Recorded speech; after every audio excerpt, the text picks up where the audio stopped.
नमस्कार, आदाब। आप देख रहे हैं फानूस टीवी चैनल को सब्सक्राइब करें, फॉलो करें, लाइक और शेयर करें। देखिए इस वक्त की बड़ी खबर पे। इस वक्त की बड़ी खबर आ रही है हरिद्वार के ज्वालापुर से, जहां हरिद्वार के ज्वालापुर क्षेत्र में 15 वर्षीय किशोरी की संदिग्ध परिस्थितियों में मौत का मामला सामने आया है। पुलिस के अनुसार किशोरी 8 मई की शाम ट्यूशन जाने की बात कहकर घर से निकली थी, लेकिन वापस नहीं लौटी। परिजनों की शिकायत पर ज्वालापुर कोतवाली में अपहरण का मुकदमा दर्ज किया गया। पुलिस ने सीसीटीवी फुटेज और तकनीकी माध्यमों की मदद से तलाश शुरू की, जिसके बाद शुक्रवार सुबह किशोरी को कनखल क्षेत्र से बरामद कर लिया गया। पूछताछ में किशोरी ने बताया कि वह अपने मित्र ऋतिक के साथ हरिद्वार और ऋषिकेश घूमने गई थी और रात गंगा किनारे बिताई। पुलिस ने आवश्यक पूछताछ के बाद किशोरी को परिजनों के सुपुर्द कर दिया, लेकिन शाम को अचानक उसकी तबीयत बिगड़ गई। परिजन उसे अस्पताल लेकर पहुंचे, जहां डॉक्टरों ने उसे मृत घोषित कर दिया। शनिवार को डॉक्टरों के पैनल द्वारा वीडियोग्राफी के साथ पोस्टमार्टम किया गया। प्रारंभिक रिपोर्ट में शरीर में सस्पेक्टेड पॉइजन की बात सामने आई है। घटना के बाद परिजनों ने किशोरी के मित्र ऋतिक समेत कुछ अन्य लोगों पर गंभीर आरोप लगाए हैं।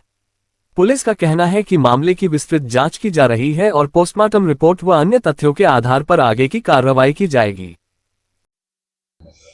देखिए, ज्वालापुर थाने में 8 तारीख को लगभग 11:45 पे एक बालिका के परिजनों के द्वारा, जो कि नाबालिग थी, सूचना दी गई कि उनकी जो बालिका थी वो शाम को 4 बजे लगभग कोचिंग करने जाती है। और जब उसके दादाजी उसको वहां लेने गए तो ट्यूशन टीचर के द्वारा ये बताया गया कि आज वो ट्यूशन में उपस्थित ही नहीं है। लिहाजा परिजनों ने बच्ची को खोजने का प्रयास किया और काफ़ी खोजने के बाद भी जब इनको बच्ची नहीं मिली तो देर रात लगभग 11:45 पे इनके द्वारा थाना में सूचना दी गई। चूँकि नाबालिग बच्ची का मामला था तो पूरी संवेदनशीलता से इसको लेते हुए इसमें अभियोग पंजीकृत किया गया और हमारी जो महिला सब इंस्पेक्टर है उनके नेतृत्व में एक टीम बनाई गई। चूँकि असमय होने के कारण जो हमारे सरकारी कैमरे थे और जो तकनीकी माध्यम थे उसको सर्च करने का प्रयास किया गया, लेकिन रात में हमें किसी तरह की सफलता नहीं मिली। सुबह इनके परिजनों को सूचना मिली कि यह बालिका कनखल में किसी क्षेत्र में है, तो लिहाजा इनके दादा दादी गए और वहां ये बालिका मिली और हमारी पुलिस की टीम भी पहुंची, जो सिंह द्वार पे इनको रिसीव किया और बालिका को विश्वास में लेकर और परिजनों से वार्ता करने के बाद इनको थाने लाया गया।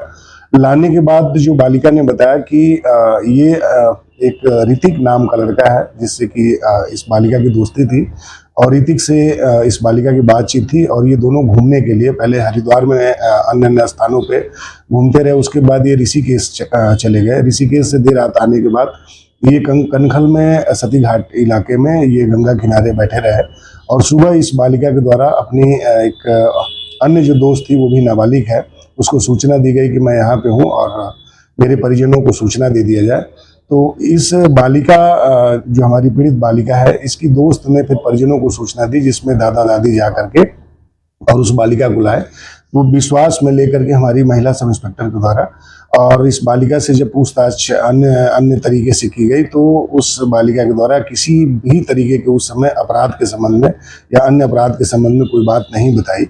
लिहाजा लगभग 3:30 बजे के करीब में दिन के जो इनके परिजन थे, जो इनके दादा दादी थे, वो इस बालिका को लेकर के अपने घर को चले गए थे। रात में 9 तारीख की लगभग 9:15 बजे सूचना मिली कि इस बालिका की तबीयत खराब हो गई है और परिजन लेकर के गए हैं। जो थाने से जाने के बाद लगभग 6 घंटे बाद सिटी अस्पताल में तो हमारी पुलिस टीम वहाँ पहुँची। वहाँ पे डॉक्टर ने बालिका को मृत घोषित कर दिया गया। तो उसके बाद से मोर्चरी भिजवाया गया। सुबह पंचायतनामा की कार्रवाई करने के बाद डॉक्टर के पैनल से इसमें पोस्टमार्टम कराया गया, विद वीडियोग्राफी कराया गया। जो प्रारंभिक तौर पे हमें डॉक्टर से बात करके पता चला, उसमें सस्पेक्टेड पॉइजनिंग की बात आई है। दूसरा हमारी जो डॉक्टर की टीम है उनको अपने संरक्षण में लिया गया है और उसको कल हमारे द्वारा FSL को भेजा जाएगा। आज वार्ता के क्रम में जब इनके परिजन थे, जिसमें स्पेशली इनकी जो दादी थी, उनके द्वारा कुछ चीज़ें बताई गई हैं, उन चीज़ों को भी कहीं ना कहीं हमारे द्वारा लिंक किया जाएगा, उनका सत्यापन किया जाएगा और अगर इसमें किसी तरह के अपराध की पुष्टि होती है तो निश्चित रूप से जो भी इसमें दोषी होंगे उनके विरुद्ध हमारे द्वारा कार्रवाई की जाएगी। आप देख रहे थे फानूस टीवी। हर छोटी और बड़ी खबर के लिए फानूस टीवी देखते रहें। नमस्कार।